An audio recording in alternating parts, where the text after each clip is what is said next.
Hello everyone, welcome back to my channel success point official. Hope you all are doing good. तो आज की इस video में हम डिस्कस करेंगे क्लास 11th का एक पोएम जो कि है अ फोटोग्राफ बाय शर्ले टोल्सन। तो सबसे पहले इस पोएम को स्टार्ट करने से पहले मैं आपको इसका एक छोटा सा आउटलाइन बता दे रही हूँ, ताकि आगे जब हम इस पोएम को रीड करेंगे तो आपको अच्छी तरीके से सारी चीज़ें क्लियर हो जाएं। तो इस पोएम में जो हमारी पोएट हैं वो अपनी मदर, मतलब कि पोएट अपनी मदर की चाइल्डहुड मेमोरीज के बारे में एक फोटोग्राफ के थ्रू बता रही हैं। वो फोटोग्राफ जो है वो उनकी मदर की बचपन की ही होती है, और वो उस फोटोग्राफ के थ्रू बता रही हैं कि कैसे उनकी मदर जो है वो फोटो में बहुत ज़्यादा प्रिटी लग रही हैं। बहुत वो छोटी सी है, मतलब कि उनकी एज के बारे में बता रही हैं कि वो 12 ईयर्स की हैं। बहुत ज़्यादा स्माइल कर रही हैं अपनी कजन्स के साथ। वो एक बीच हॉलीडे पे, सी हॉलीडे पे गई हुई हैं। और वो ये भी बता रही हैं कि लास्ट में कि वो जब उस फोटो फ्रेम को देख रही हैं उस टाइम पे उनकी मदर उनके साथ नहीं है। उनकी मदर उनके साथ नहीं है इन द सेंस कि उनकी मदर अब इस दुनिया में नहीं है। ठीक है, ये था एक छोटा सा आउटलाइन। बाकी अब हम आगे रीड करेंगे इस पोएम को और वर्ड मीनिंग्स भी साथ के साथ क्लियर करेंगे। The cardboard shows me how it was when the two girl cousins went paddling। अब यहाँ पे पैडलिंग का मतलब होता है बेयर फीट। बेयर फीट का मतलब होता है नंगे पाँव। और यहाँ पे फर्स्ट लाइन में देखो, पोएट जो है वो बोल रही है कि the cardboard shows me how it was. जो फोटोग्राफ उन्होंने अपने हाथों में ली हुई है वो एक कार्डबोर्ड के थ्रू फ्रेम की गई है। जैसे अभी के टाइम में, हमारे टाइम में कोई भी हम फोटो को फ्रेम कराने के लिए जाते हैं तो उसके साइड में वुड्स यूज होते हैं ना उसको फ्रेम करने के लिए।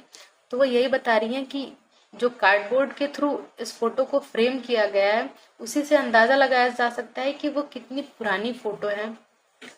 When the two girl cousins went paddling, वो बता रही हैं कि और ये फोटो फ्रेम तब की है जब उनकी मदर अपनी कजन्स के साथ सी हॉलीडे मनाने के लिए गई थी, और वहां पे वो तीनों बेयर फीट मतलब कि नंगे पैर बीच साइड पे घूम रहे हैं। ठीक है, each one holding one of my mothers hand and she the big girl some 12 years or so.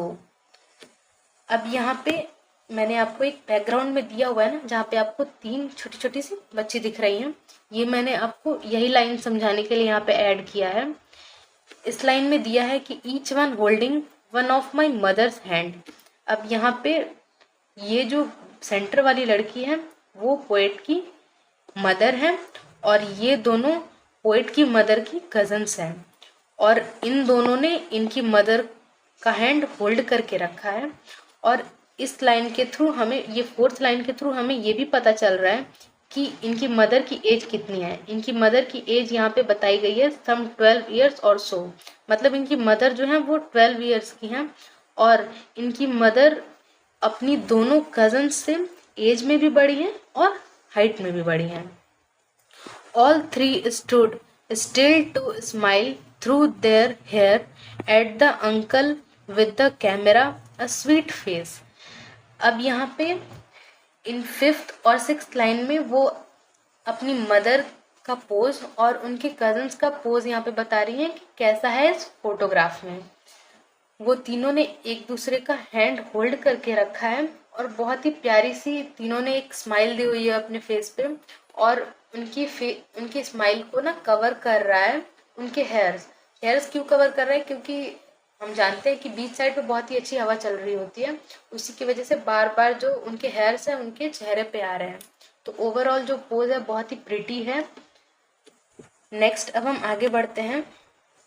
My mothers that was before I was born.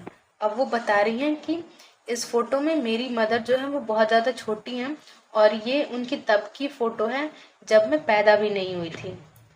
And the sea which appears to have changed less washed their terribly transit feet. अब वो जो हमारी poet है वो यहाँ पे time travel के बारे में बता रही है कि किस तरीके से टाइम जो है वो आगे बढ़ते जा रहा है। जैसे कि वो बता रही हैं कि जिस सी के आगे या फिर जिस बीच के पास उन्होंने फोटो क्लिक कराई थी बचपन में, वो तो अभी भी वैसे का वैसा ही है, उसमें बहुत ज़्यादा कुछ चेंजेस नहीं आए हैं। लेकिन क्योंकि टाइम धीरे धीरे आगे बढ़ता गया, तो जो उनकी मदर है उनका जो चाइल्डहुड है वो पीछे छूटता गया और वो बड़ी होती गई। ठीक है, next, some 20-30 years later she did laugh at the snapshot, see Betty and Dolly। अब यहाँ पे जो पोएट हैं वो अपनी मदर के बारे में बता रही हैं तब जब वो और थोड़ी बड़ी हो गई। मतलब कि इस फोटोग्राफ में तो वो 12 इयर्स की थी, लेकिन वो बता रही हैं कि और जब 12-13 साल बाद जब उनकी मदर और बड़ी हो गई, जैसे कि 12 इयर्स की थी तो और उसमें आप 13 ऐड कर दो, और जब वो बड़ी हो गई तब जब वो उस फोटो को देखती थी, अपनी बचपन की फोटो को देखती थी, तो वो बहुत ज़्यादा हंसा करती थी अपनी इस पिक्चर को देख के। और हमारी पोएट से शर्ली टोल्सन से बोलती थी, अरे इस पिक्चर को देखो, और बहुत ज़्यादा हंसा करती थी। बोलती थी कि सी बेटी एंड डॉली। अब यहाँ पे बेटी एंड डॉली कौन है?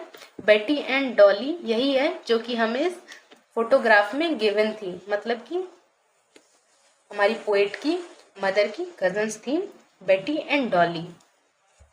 She did say and looked how they dressed us for the beach, the sea holiday।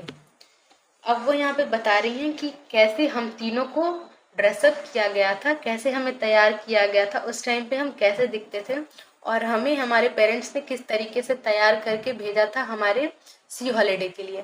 For example, आप भी अब बड़े हो गए हो तो आप अपनी कोई बचपन की फोटो देखते होगे तो आप सिंपल सी बात है हंसते होगे कि अरे हम उस टाइम पे कैसे दिखते थे, हमें कैसे ड्रेसअप किया गया था, हमारे अंदर कितने चेंजेस हैं।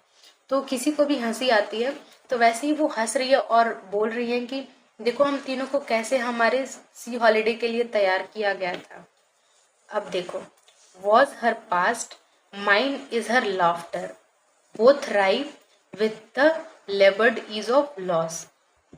अब यहाँ पे देखो, जो हमारी पोइट ने ना बहुत बड़ी यहाँ पे एक बात बोली है कि वॉज हर पास्ट। अब यहाँ पे वॉज हर पास्ट का मतलब है कि जो फोटो में हम देख रहे थे हमारी पोएट की मदर और उनके कजन्स के साथ बिताए हुए टाइम, वो टाइम तो बीत चुका, मतलब कि वो उनकी मदर के लिए उनका पास्ट था जो कि बहुत ही अच्छा था।